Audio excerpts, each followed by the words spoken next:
empezamos a grabar entonces el encuentro para después subirlo. En relación al trabajo práctico 4, ¿sí? Habíamos conversado la clase anterior, éramos poquitos, el 1 de mayo era menos que obligatorio encontrarnos. ¿Alguien quiere hacer alguna pregunta? Yo había notado de un par de correos que nos habían enviado cuando entregaron el trabajo, un grupo de ustedes tenía alguna duda o no terminaba de entender el concepto de contingencia, y otra duda que había en relación a la devolución de los trabajos prácticos tenía que ver con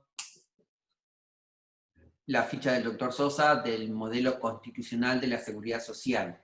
¿Alguien, además de esos dos temas, digamos, que vamos a tratar de desarrollar ahora, alguien le quedó algo que no entendió del trabajo práctico, que le quedó descolgado el tema, que no entendió cuál era el objetivo? Porque seguridad social es un tema que vamos a seguir hablando, si el tiempo nos da, pero específicamente de los subsistemas, ¿sí? ¿Se acuerdan de ese gráfico que habíamos hecho, que hablábamos del sistema único de la seguridad social, que se dividía en términos analíticos, en términos de funcionamiento, en varios subsistemas de la seguridad social? El más, si ustedes quieren, importante, el sistema integrado previsional argentino, vinculado con las jubilaciones y pensiones, el subsistema de obras sociales, el subsistema de asignaciones familiares y el subsistema del seguro de desempleo. ¿Alguien tiene una duda en relación con el esquema, la teoría, lo que vieron en la ficha de Cordini de seguridad social? ¿Sí? Todos podríamos coincidir entonces que la seguridad social es el conjunto de políticas que, definidas por el Estado, se van transformando en herramientas que procuran mantener el nivel de vida de la población o mejorar el nivel de vida de aquellos sectores que, por distintas situaciones, se encuentran en grupos, en grupos más vulnerables, en grupos que están desprotegidos frente a una situación. Entonces, la seguridad social lo que procura es elevar el nivel de vida de la comunidad en general, atendiendo específicamente algunos focos, algunos grupos, algunas situaciones que por distintos motivos empiezan, digamos, a quedar fuera o no poder llegar a ese nivel mínimo, ¿sí?, de bienestar, vamos a llamarlo así, para que lo entiendan con un ejemplo. Una persona trabajadora que tiene una relación laboral va a llegar a una determinada edad, ¿sí?, y se va a poder jubilar. Bien, cuando se jubila, la prestación laboral, la relación laboral se termina, ¿sí? Bien, a ese grupo, ¿sí?, de trabajadores, de personas, tenemos que otorgarle alguna medida política que compense de alguna manera el salario que ha perdido. Bien, en nuestro sistema, cuando un trabajador o trabajadora llega a una determinada edad, va a poder obtener una prestación del sistema integrado previsional argentino. Básicamente, después lo vemos en detalle si quieren, va a ser una jubilación, ¿sí? Entonces, ¿cuál es la contingencia en esa situación? La vejez, que se materializa en una edad. ¿Y cuál va a ser la prestación? La jubilación que se le otorga, ¿sí? Lo escribo en el chat para que lo vean.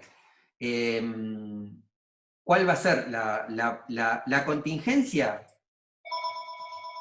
Bien, siempre suena el teléfono cuando estamos conectados. Debe ser alguien que quiere cobrar alguna deuda. La contingencia, ¿sí?, es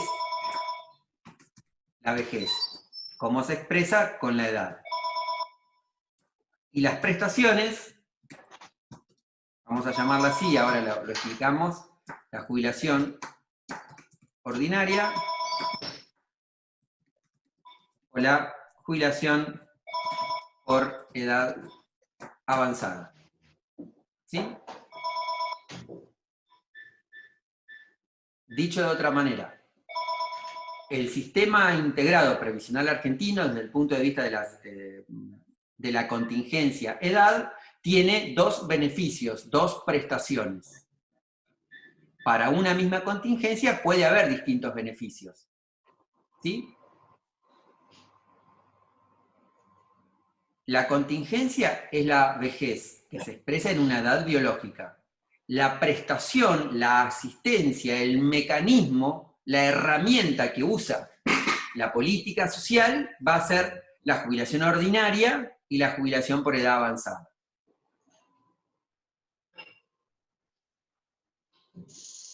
También hay otra jubilación que se va a llamar, para decirlo rápido, técnicamente no es una jubilación, la jubilación por incapacidad, ¿sí? Que cubre la contingencia que un trabajador o una trabajadora, más allá de no tener la edad para jubilarse, por una enfermedad o un accidente de trabajo, queda incapacitado o incapacitada de seguir trabajando. ¿Sí? ¿Se entendió eso?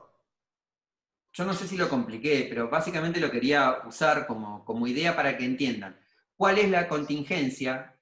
Es decir, ¿cuál es la situación objetiva que la Seguridad Social ha definido como una situación a atender, a cubrir, y cuál es la prestación?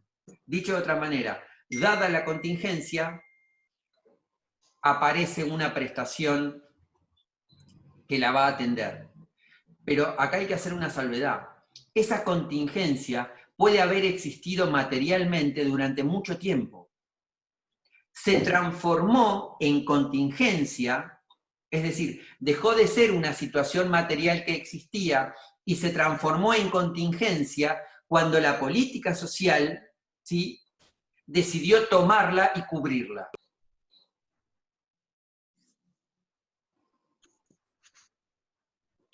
El ejemplo más gráfico de esa situación es la asignación universal por hijo.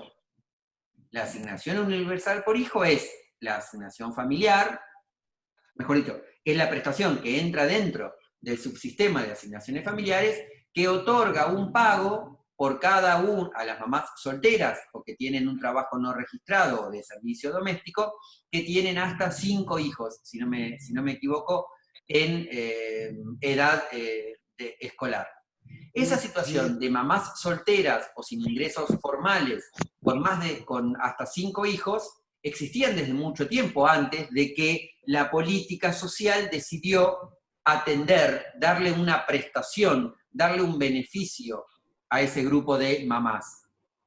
¿Se entiende entonces qué significa que la prestación, perdón, la contingencia existe desde mucho tiempo antes, pero se convierte en contingencia cuando el Estado decide definirla como una política a atender, a cubrir, a ayudar, si ustedes quieren la palabra. ¿Puede para una misma contingencia haber más de una prestación? Sí, y lamentablemente podría ser hoy, por ejemplo, esta situación de coronavirus. Por ejemplo,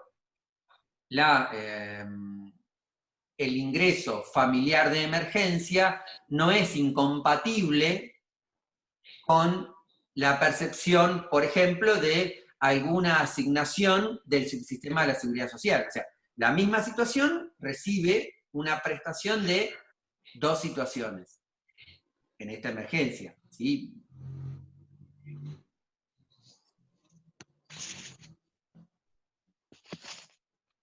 ¿Alguna pregunta o duda en relación a eso? ¿Se entendió? Digamos, no sé quién era, no recuerdo el grupo que había enviado el trabajo práctico diciendo que no quedaba muy claro el concepto de contingencia en el texto de Cordini.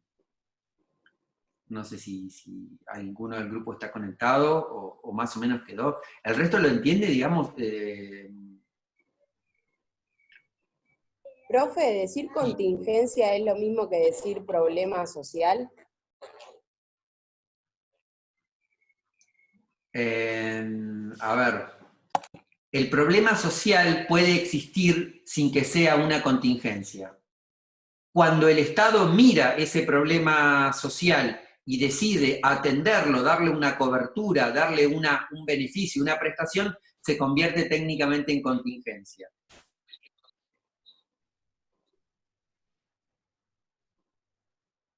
¿Sí?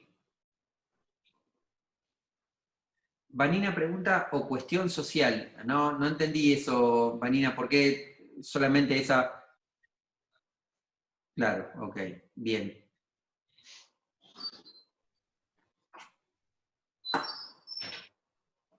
Ya que hablamos recién de jubilaciones y mencionamos el tema de que la contingencia que cubre las jubilaciones es la vejez, ¿sí?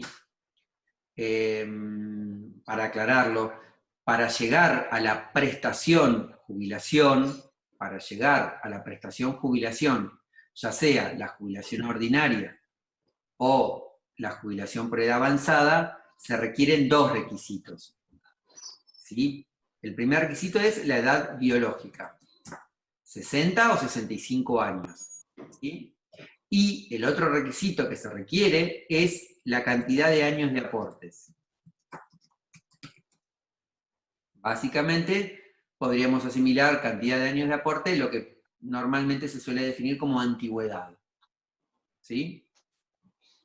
¿Se entiende esa situación? O sea, yo para jubilarme como trabajador o trabajadora, no solamente tengo que llegar a una edad, sino que también tengo que llegar a una edad y haber trabajado en una relación laboral registrada, en una relación laboral con aportes, una determinada cantidad de años. ¿Sí?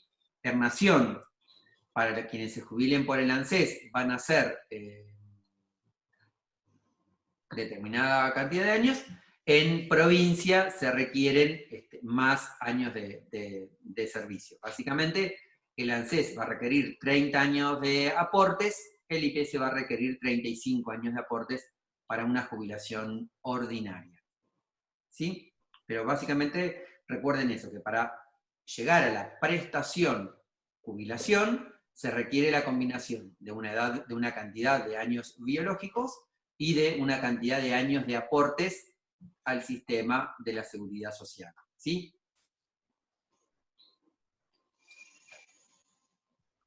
¿Alguna pregunta en relación con el trabajo práctico? ¿No?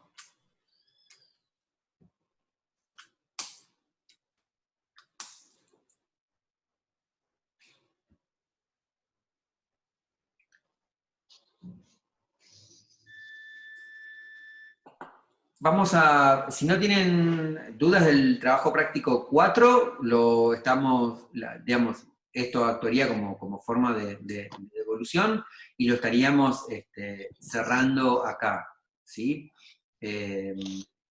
Seguramente, más allá del formato que usemos, seguramente alguna pregunta de seguridad social del texto de Cordini haya en el examen que hagamos, sea escrito, oral, no sé cómo lo haremos, pero es un texto, es un tema que suelen, tanto el titular como el adjunto, requerir alguna pregunta, ¿sí? Formular alguna pregunta. Ustedes van a, no sé si lo vieron, pero en el aula web, dentro de la solapa de la unidad 2 o de tema 2, no me acuerdo cómo figura, van a encontrar un video del doctor Cardelli hablando de seguridad social. ¿Sí? Para reforzar, para complementar la lectura, para darle, digamos, el enfoque, la mirada que el doctor Cardelli ha elaborado. Tienen el video ya les digo, dentro del aula web, en la solapa de, no me acuerdo si figura unidad 2, creo que sí, de un video sobre seguridad social del doctor Cardelli. Así que los invito a que lo vean, y en todo caso, si surge alguna duda en relación con lo que hemos visto y el video del profesor adjunto, bueno, la charlamos nuevamente, pero es muy probable que les sirva para complementar o clarificar o vincular alguna idea. Pero les soy sincero, seguridad social es un tema que normalmente es evaluado en el examen que tomemos, ¿sí? No los subsistemas, yo lo de jubilación y eso lo di como ejemplo, sino la ficha de Cordini en relación a los principios de la seguridad social, en cuanto al modelo de la seguridad social y en cuanto a la tendencia, digamos, de ampliación o de progresividad de las políticas sociales.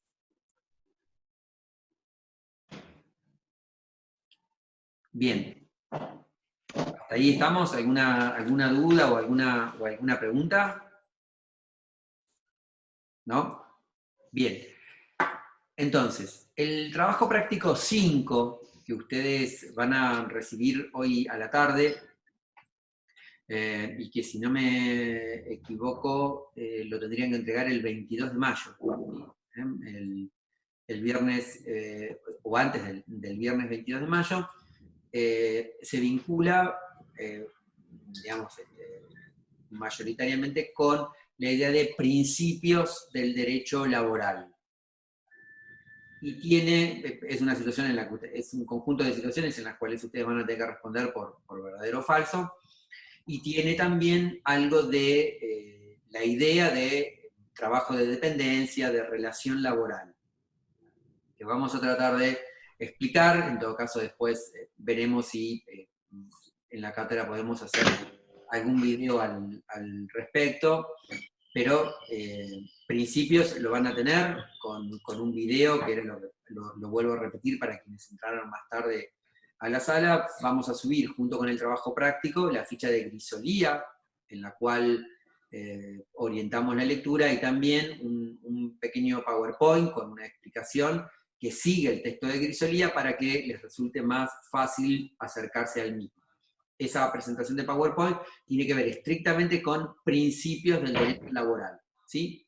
Para que lo entiendan rápidamente, los principios del derecho laboral son esos, son interpretaciones, criterios, pautas que la Ley de Contrato de Trabajo ha establecido en varios de sus artículos, y que tienen que ver precisamente con una función tuteladora del trabajador, porque es el trabajador el que al momento de celebrar un contrato de trabajo, de integrarse a una relación laboral, va en una situación desventajosa en relación al empleador, que es quien es el dueño de los recursos, quien es en definitiva el que le va a poder dar trabajo o no dar trabajo en función de lo que el empleador decida, digamos, ¿no? En definitiva, quien cierra el contrato laboral, en el sentido quien lo confirma, es el empleador, ¿no? O sea, uno va a buscar trabajo y el empleador decide, me emplea, no me emplea. Bien, los principios del derecho laboral entonces lo que van a tratar es de dar un marco de interpretación para cuando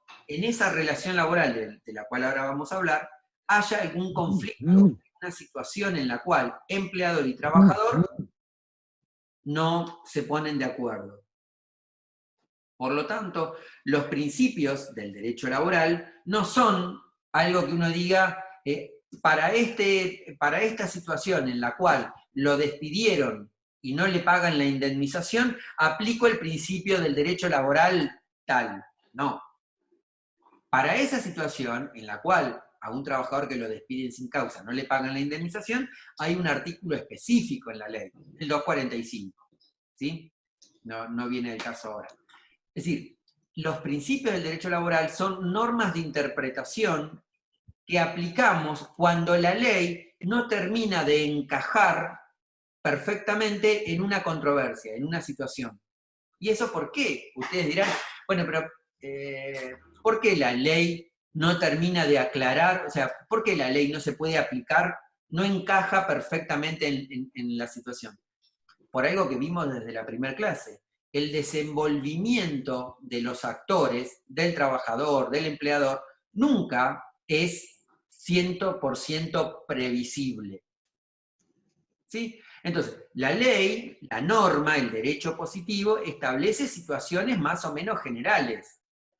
Ahora, afortunadamente, la conducta nuestra siempre es mucho más rica, mucho más fenomenal, en el sentido de que aparecen más fenómenos, más situaciones que la ley no pudo definir. ¿Sí? Ustedes van a ver en ese video que, digamos, cuando hablamos, yo hago un relato de, supongamos un trabajador que no fue a trabajar por varios días. El empleador no lo puede despedir directamente. Lo tiene que intimar a que se presente. ¿Sí? Y si no se presenta luego de esa intimación, sí lo va a poder despedir con causa. Supongamos que la carta de documento que le envió el empleador le llegó al trabajador a la casa de la mamá, porque el domicilio que había declarado el trabajador era de cuando era soltero, ¿sí? Y no lo había actualizado cuando se fue a vivir con su novio, con su novia, con su amigo, se fue a vivir solo. Bien, supongamos que el empleador dice, bueno, la comunicación le llegó, entonces vale despedirlo con causa.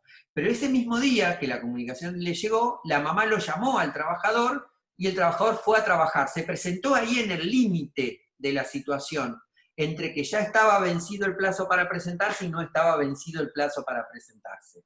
Bien, esa situación, disculpen lo infantil si quieren del relato, esa situación está alcanzada por un principio del derecho laboral, que es el de continuidad de la relación laboral, que dice más o menos así: en caso de duda si la relación laboral está vigente o no está vigente, ha de estarse a que la relación laboral está vigente. ¿Se entienden? Al ser un principio general, yo lo puedo usar para distintas situaciones que en otros artículos de la ley no encajan perfectamente, porque la ley, se nos va a cortar en un minuto, ¿sí? Retomamos con el mismo ID. Lo cierro de esta manera. La ley no puede tener artículos que digan, bueno, cuando el trabajador vive en otra casa, cuando el trabajador tal cosa. ¿Se entiende cómo funcionan los principios del derecho laboral? Abastecen, nos aclaran una situación que por el derecho positivo, por el derecho regulado, no la podemos abastecer del todo. Bien, estamos nuevamente. Entonces, los principios del derecho del trabajo, los principios del derecho laboral son pautas de conducta que sirven para interpretar una situación que no encaja perfectamente. Esperen un segundo.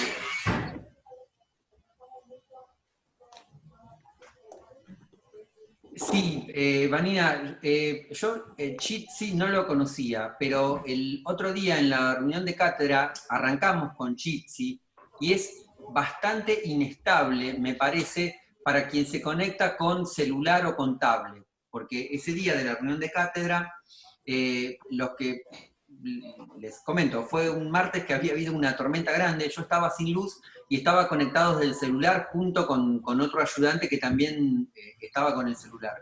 Y es muy inestable, al menos esa fue la experiencia que tuvimos nosotros. Así que, más allá de que sea un poco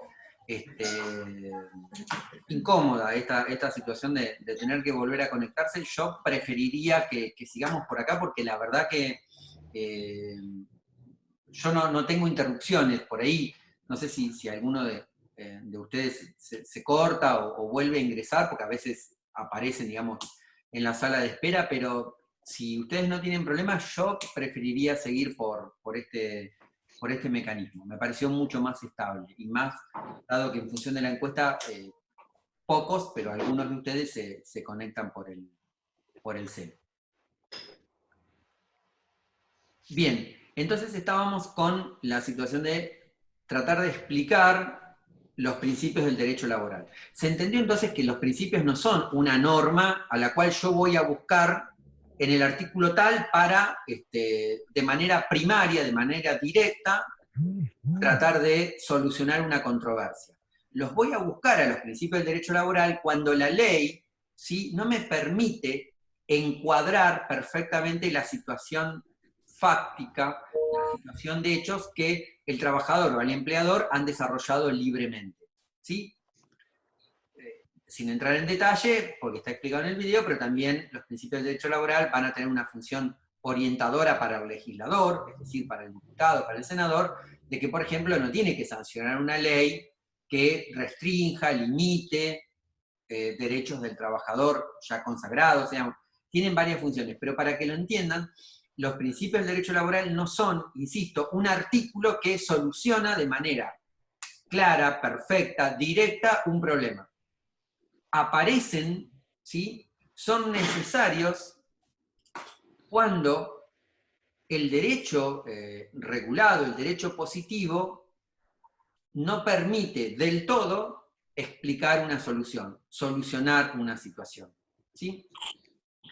No sé, para darles un ejemplo, ahí en el video lo decimos. Si aparece un empleador que me dice, mirá, vamos a celebrar un contrato de trabajo, pero vos no vas a tener vacaciones, eso tiene una solución concreta. En tal artículo dice que el trabajador, en función de su antigüedad, tiene derecho a vacaciones. Ahí no hay mucha vuelta, digamos. O sea, no necesito ir a los principios, porque esa negativa del empleador se soluciona, se abastece, yendo al artículo de vacaciones, mejor dicho, vamos a decirlo técnicamente, licencia anual ordinaria. Así se llama para la ley, lo que popularmente conocemos como vacaciones. Licencia anual ordinaria. Entonces, los principios, hoy en ese trabajo ustedes los van a tener mencionados, desarrollados y explicados, más o menos, digamos, de la mejor manera que pudimos. Denme un segundo que paso, así después subimos el video para procesarlo, ¿sí? Entonces, el principio del derecho laboral es el tema del trabajo práctico que viene. También el trabajo práctico tiene alguna idea, alguna presentación de relación laboral, ¿sí? Y eso es algo que me gustaría charlar ahora brevemente con ustedes. Seguramente les haremos algún video con algún PowerPoint, no sé si lo subiremos para todas las comisiones, pero bueno, de alguna manera se los alcanzaremos, en el cual nos detendremos puntualmente, específicamente en relación laboral. Para el trabajo práctico 5, lo que a mi entender es necesario que ustedes reconozcan por ahora, es lo siguiente. Cuando hablamos, una aclaración, como este es un tema nuevo, cualquier cosa que no entiendan, me interrumpan, me escriben y me dicen, repetilo o aclaralo, por favor. Cuando hablamos de relación laboral, hablamos de una relación, ¿sí?, entre una persona física llamada trabajador y una persona física o jurídica llamada empleador,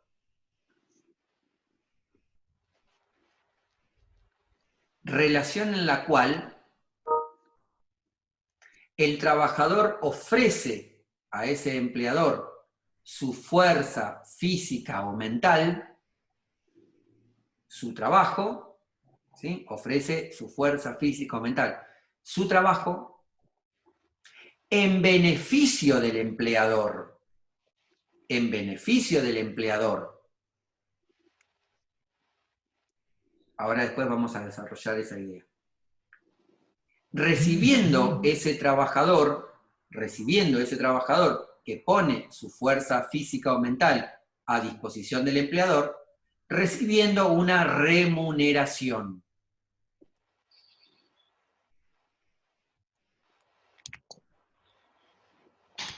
De ahí que nosotros podríamos decir lo siguiente: la principal obligación del trabajador es poner su fuerza física o mental a disposición del empleador para que él consiga un beneficio. Y la principal obligación del empleador va a ser pagar la remuneración en tiempo y forma.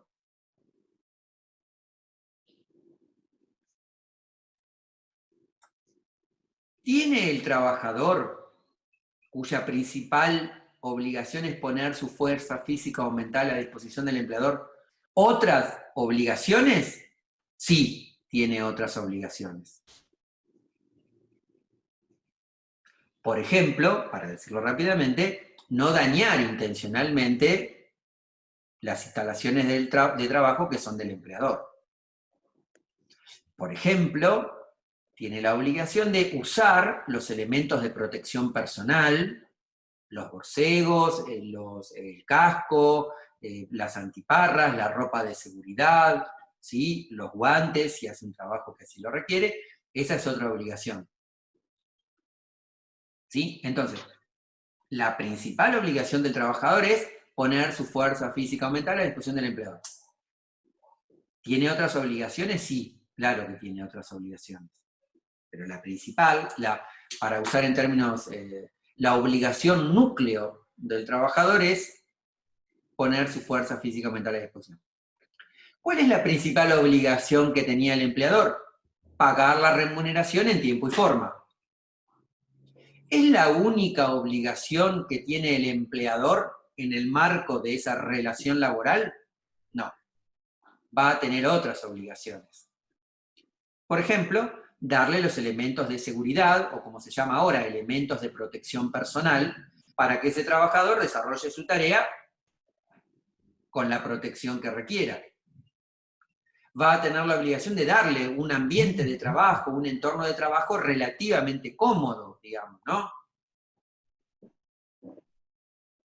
Yo tengo una duda. Adelante. Si, por ejemplo, la principal obligación del empleador es pagar en tiempo y forma, ¿qué pasa en este contexto que por ahí eso se está como desvirtuando porque no todos están pagando en tiempo y forma? Digamos, el contexto como que avala que el empleador no pague en tiempo y forma, ¿cómo sería? Mirá, ahí está bien la pregunta, fantástico. Esta situación que yo describo, esta, digamos, presentación de la relación laboral, es para situaciones normales y habituales, para situaciones en las cuales no hay lo que en derecho llamamos una situación de emergencia o un caso de fuerza mayor. Es decir, te saco y disculpen el ejemplo un poco infantil de nuevo. Supongamos que el empleador me viene pagando la remuneración en tiempo y forma y un día se le quema la fábrica. Es muy probable que al otro mes no me pueda pagar la remuneración en tiempo y forma. Pero ahí aparece un caso de fuerza mayor, objetivo, indiscutible. Entonces, la regla general es que en situaciones normales, en las cuales no aparece ni una emergencia, ni un caso de fuerza mayor, es la obligación del empleador pagar la remuneración en tiempo y forma. Y ya que le preguntaba, lo digo, no va a ser fuerza mayor, no va a ser una situación de emergencia, si el empleador me dice, por ejemplo, yo soy mozo en un restaurante, me dice, mira, este mes no te voy a poder pagar el sueldo porque vino poca gente a comer. Eso no va a justificar que no me pague el salario. ¿Se entiende? Y ahí eso lo retomo con la idea que recién dijimos de que el trabajador desarrolla su prestación laboral, su trabajo físico-mental, en beneficio del empleador. Bien, como es el empleador el que tiene el beneficio de ese trabajo que yo hago, también va a tener el riesgo del negocio, el riesgo de la operación, el riesgo de la fábrica. Por lo tanto, si a ese empleador que tiene un restaurante no le van personas a comer, no me puede decir, bueno, este mes no te pago la mitad porque vino muy poca gente. Porque yo como trabajador no participo del riesgo de ese empleador. De ahí el concepto de relación de dependencia que se manifiesta en la ajenidad. Ese concepto reténganlo por ahora. El trabajador participa de esa relación laboral poniendo su máximo esfuerzo, físico o mental. Pero no es responsable si al empleador, uso una palabra muy sencilla, le va mal en su negocio. ¿Se entiende entonces eso que me preguntabas? Quería decir, ¿por qué ahora se puede dar esa situación? Bueno, sí, lamentablemente es un dato objetivo, incontrastable, que el empleador está en dificultades para pagar los salarios, porque no puede ejercer ese negocio, ese riesgo, o sea, el riesgo es 100%, digamos, ¿no? O sea, es 100% porque está impedido por una norma de orden público, que tiene que ver con la emergencia sanitaria, está impedido por una norma de orden público abrir ese restaurante, abrir ese negocio. ¿Sí? Claro, por eso es que, por esa fuerza mayor, es que, por ejemplo, ahora el Estado está disparando distintas medidas para paliar los sueldos de determinadas empresas que se encuentren en mayor riesgo y demás, ¿es así? Exacto, sí. Sí, sí. Bien. Sí, sí. Sí, sí, paga los salarios, hasta 2 salarios mínimos vitales y móviles. Lo vamos a ver más adelante, pero le ha dicho a los empleadores, bueno, lo que ustedes me tienen que pagar de aportes personales, de contribuciones patronales, no lo hagan, tiene que ver con impuestos, eso, con recaudación. Lo vamos a ver un poco más cuando veamos jubilaciones. ¿Sí? El Estado ha tomado medidas para tratar de paliar la emergencia. ¿Sí? Entonces, ¿se entendió este tema de la ajenidad? ¿Sí? El trabajador va a desarrollar una tarea, a prestar una tarea física, ¿qué física y señalé mental? Mental o física para su empleador, pero el riesgo del negocio, ¿sí? Es el riesgo del empleador. Para decirlo en términos más sencillos, la relación de dependencia que el trabajador tiene, de subordinación que el trabajador tiene para con ese empleador, que se manifiesta en la ajenidad, es precisamente todo lo contrario a decir que el trabajador es un socio. El trabajador no es socio. El socio participa de los riesgos. El trabajador desarrolla una tarea y a cambio de esa tarea recibe una remuneración.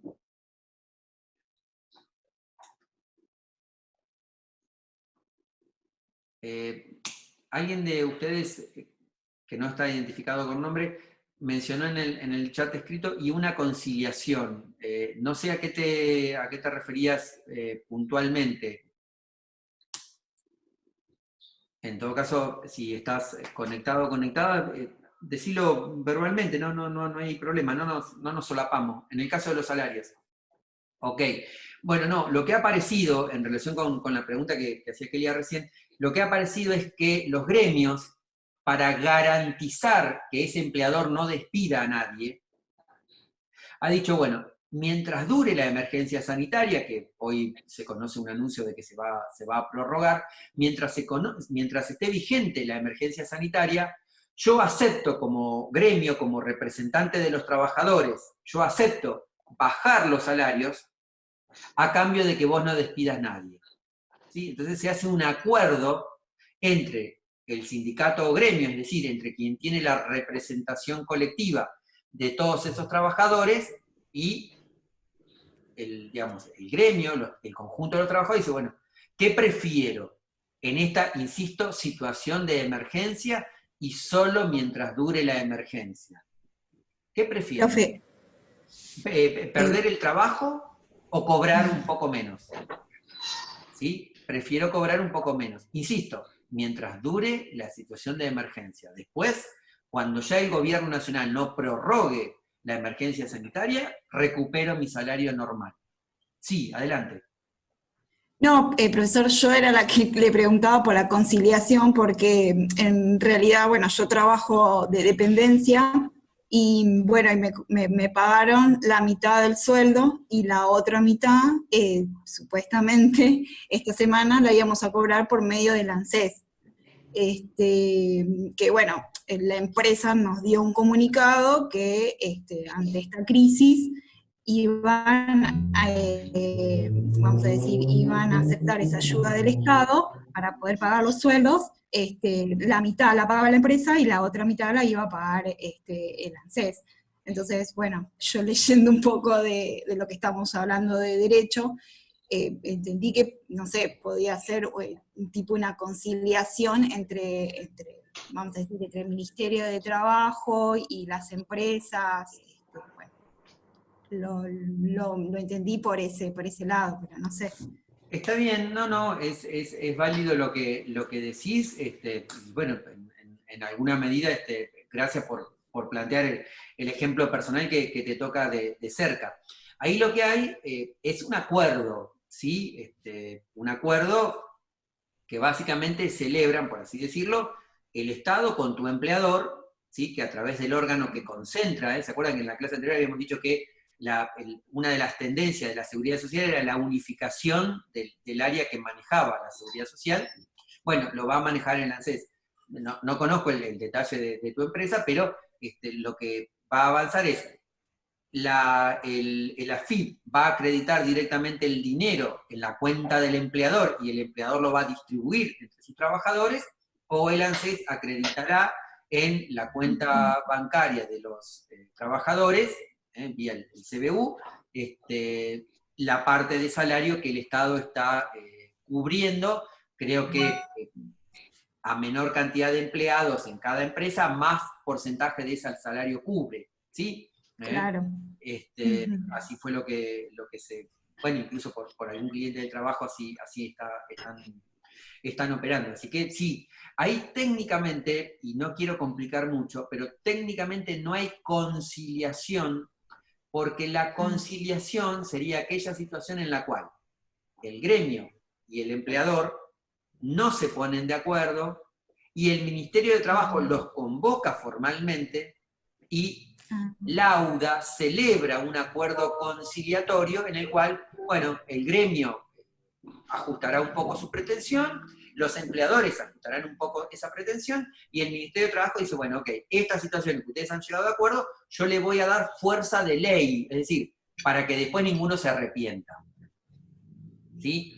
Por lo tanto, esta situación que vos estás mencionando no es técnicamente una conciliación.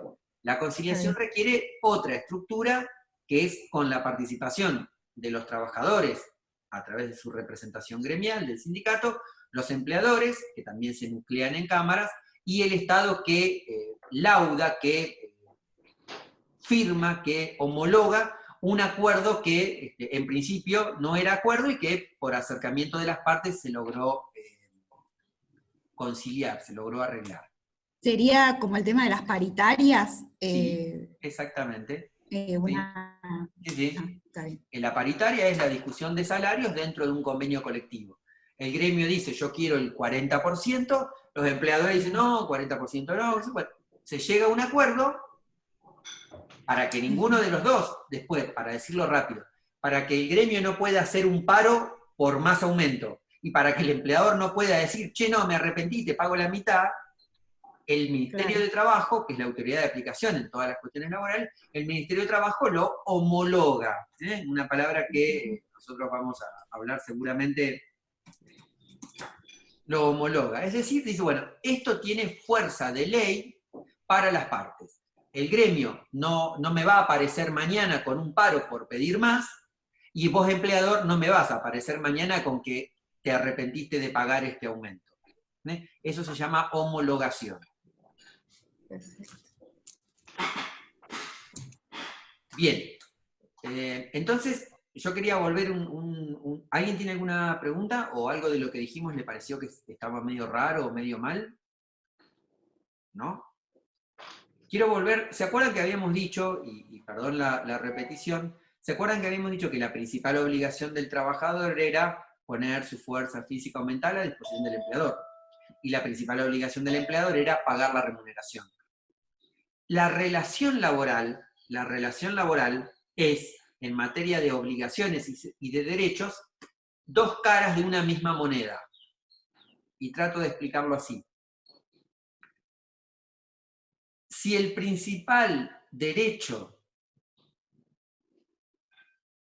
que tiene el trabajador, perdón, lo hago al revés. Si la principal obligación que tiene el empleador es pagar la remuneración, si la principal obligación que tiene el empleador es pagar la remuneración, eso que para el empleador es obligación, cuando lo miro desde el trabajador es derecho. El principal derecho que tiene el trabajador es percibir la remuneración en legal tiempo y forma. ¿Se entiende? Como es una relación laboral, lo que es y en realidad en la mayoría de las relaciones jurídicas es así, lo que es obligación para una de las partes es el derecho para la otra parte. Y lo vemos al revés, si quieren. ¿Cuál es la principal obligación del trabajador? Poner su fuerza física o mental a disposición del empleador. ¿Cuál va a ser el principal derecho que tenga el empleador? Exigirme, a mí como trabajador, que yo ponga mi fuerza física o mental a disposición del empleador. ¿Se entiende? Entonces, en la relación laboral, lo que es obligación para una de las partes va a ser el derecho de la otra parte. Profe, ¿Sí? pero todos los derechos tienen deberes y obligaciones, ¿o no? Sí, Ah, sí, en la gran mayoría. En la gran mayoría sí. Después hay obligaciones que no tienen necesariamente una contrapartida de un derecho, es una obligación establecida, digamos, en función de la convivencia social, pero sí, como regla general, en todas las relaciones jurídicas, la obligación de una de las partes es el derecho de la otra parte.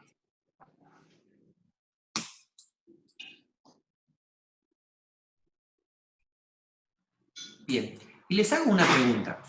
Yo repetí varias veces que la principal obligación que tiene el trabajador es poner su fuerza física o mental a disposición del empleador. ¿Qué es eso? ¿Cómo lo explico más fácil?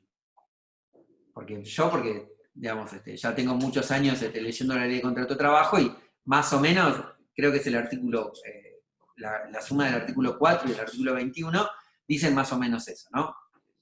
La principal obligación del trabajador es poner su fuerza física o mental a disposición del empleador. En términos más fáciles, ¿cómo se materializa? Supongamos, un amigo, una amiga, el novio, la novia, les dice cuando terminamos esta clase, conseguí trabajo. ¿No? Entonces ustedes le dicen, entonces tu principal obligación va a ser poner tu fuerza física o mental a disposición del empleador. ¿Qué es eso? ¿Cómo se materializa? ¿Cómo lo explico más fácil?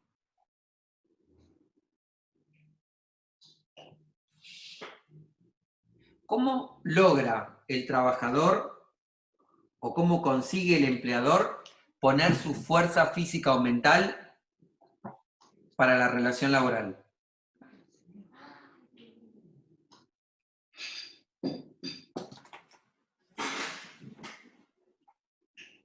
¿No? Es re sencillo, no piensan nada complicado. Cuando hablamos hace un ratito de los principios, nosotros dijimos una situación en la cual el principio de continuidad de la relación laboral se podía aplicar, era aquel caso que el trabajador había estado ausente, había faltado a su trabajo. ¿Sí? Y que por eso, si se daban ciertos requisitos, básicamente intimarlo a que se presente, el empleador lo podía despedir con justa causa, por ausentismo. ¿Sí? ¿Qué no cumplió el trabajador ahí?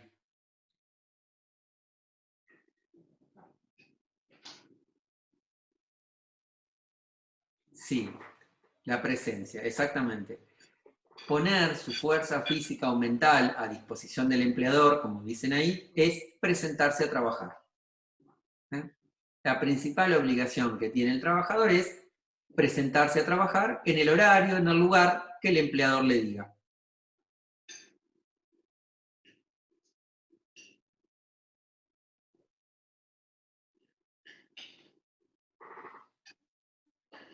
Y por lo tanto, si la principal obligación que tiene el trabajador es presentarse a trabajar, ir a trabajar en el horario que el empleador le dice, ¿cuál va a ser el derecho que va a tener ese trabajador? Bien, que cuando va a trabajar le den efectivamente trabajo. Le den efectivamente trabajo. ¿Sí? Otra vez, cara y contra cara de una misma situación. El trabajador se tiene que presentar a trabajar en el lugar y en el horario que el empleador le dice. Y con eso ya está cumpliendo su o inicia, digamos, el cumplimiento de su principal obligación en el marco de esa relación laboral que se configura entre empleador y trabajador. ¿Sí? ¿Vamos bien hasta acá? ¿Sí? Bien. Volvemos un cachito para atrás, otra vez. Nosotros dijimos hace un ratito que la relación laboral era el vínculo que se establecía entre una parte llamada trabajador, que era una persona física, con otra parte llamada empleador, que podía ser una persona física o jurídica. Y ahí nos vamos a detener un segundo. La relación laboral requiere, sí o sí, que el trabajador o trabajadora sea una persona física, ¿sí? En cambio, el empleador puede ser una persona jurídica, una sociedad, una empresa.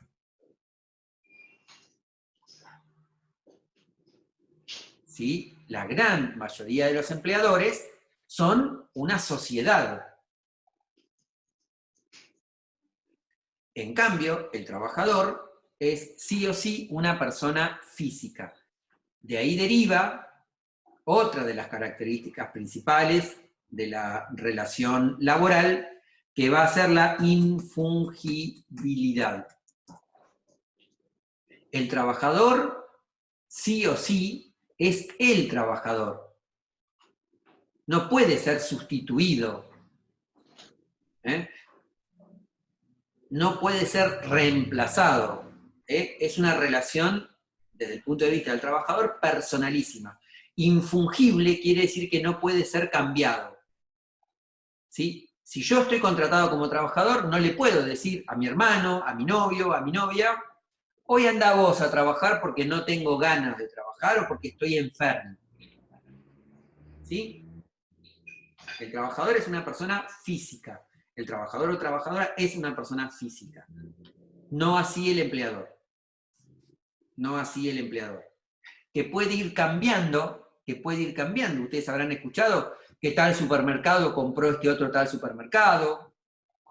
¿Sí? Que puede ir cambiando porque es una persona jurídica. ¿Sí? Es una creación que permite el ordenamiento jurídico que haya una persona que no tenga una existencia física, que tenga una existencia jurídica.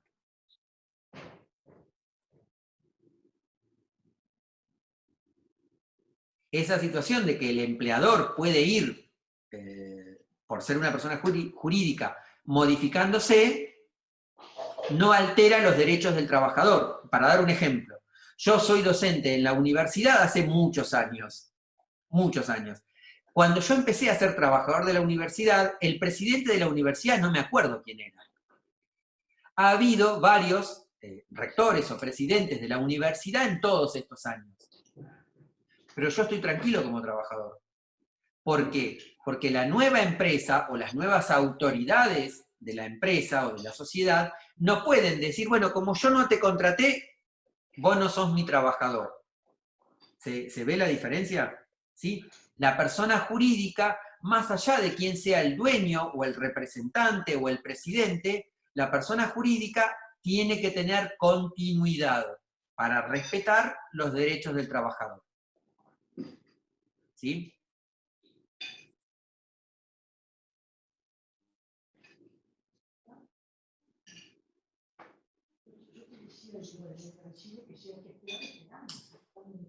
¿Se entendió eso, digamos, de la persona jurídica del empleador y del tema de la continuidad? Es decir, si ustedes mañana, en algún lugar donde hacen prácticas, o en alguna situación, viene una persona, una trabajadora, y le dice, no, mira, vos sabés que yo trabajaba en el comercio tal, y ahora como el dueño lo va a vender porque se cansó, quien lo va a comprar nos dice que arrancamos de cero. No, no arrancás de cero. El que compra, el continuador de la persona jurídica, compra también los derechos de los trabajadores que eran, digamos, obligación de esa persona jurídica a la cual va a reemplazar. ¿Mm? Eso es muy común. Una consulta, profe. Sí, habla un poquito más fuerte porque yo al menos te escucho bajo. ¿Escuchan? Ahí. Ahí mejor. Ah, no, que por ejemplo con el cambio de firma en una empresa, puede ser que la nueva persona jurídica que está a cargo como nueva autoridad, o sea, como que no mantenga el mismo grupo o la misma cantidad de trabajadores. A ver. No sé si se Sí, sí, entiende. Como, sí. digo, puede... Sí, no, que iba... No. El nuevo empleador puede despedir. El nuevo empleador puede despedir, pero va a tener que pagar la indemnización.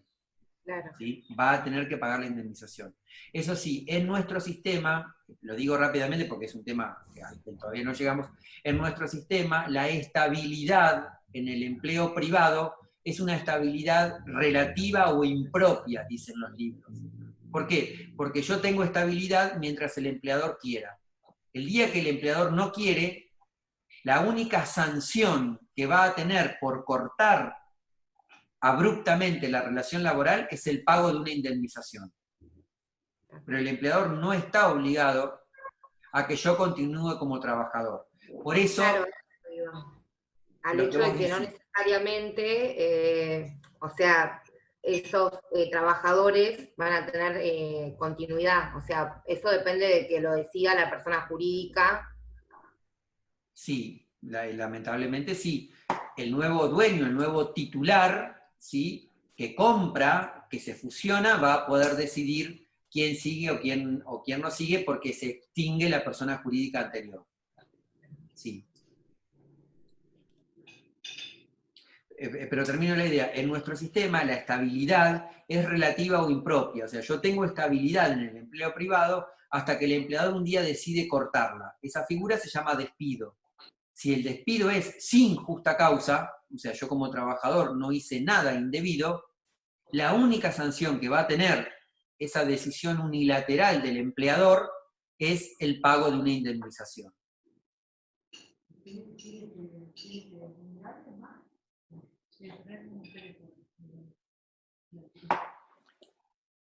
Bien, ¿alguna pregunta en relación a esto? ¿Estamos? ¿Más o menos quedó? Bien. Yo creo que con estas ideas, que insisto, después las vamos a repasar y las vamos a hacer seguramente en un video o en un PowerPoint, y seguramente las repasemos el próximo viernes, en la cual todavía no va a ser la fecha de entrega del trabajo práctico, avanzaremos. Pero en principio, estas ideas que vimos de principios del derecho del trabajo, que insisto, van a estar desarrolladas con un video, y esto que empezamos a desarrollar de relación laboral, es lo que ustedes van a necesitar para el trabajo práctico 5. ¿Subiremos algún video o algún PowerPoint? Entiendo que sí, incluso dentro de las solapas o pestañas del profesor titular o el profesor adjunto. Yo les voy a avisar cualquier novedad. Acuérdense la ficha, el video del doctor Cardelli dentro de la pestaña del aula web, para que lo vayan a ver. Eso vinculado al trabajo práctico 4. En relación al trabajo práctico 5, yo se los voy a estar enviando esta tarde, junto con la bibliografía, que es grisolía, y junto con el PowerPoint que les mencionaba. Traten de empezar a hacerlo para el viernes que viene, y el viernes que viene avanzamos un poco con las dudas de ustedes, con principios del derecho laboral, si quedó alguna duda, y un poco más con relación laboral, pensando en la fecha de entrega del trabajo práctico 5 para el viernes 22. ¿Sí? De tener alguna novedad con respecto a lo que en nuestra primera parte charlábamos de la evaluación, se las transmitiremos, la transmitiremos el viernes que viene cuando hagamos nuestro encuentro, ¿sí? Bien, nada, gracias.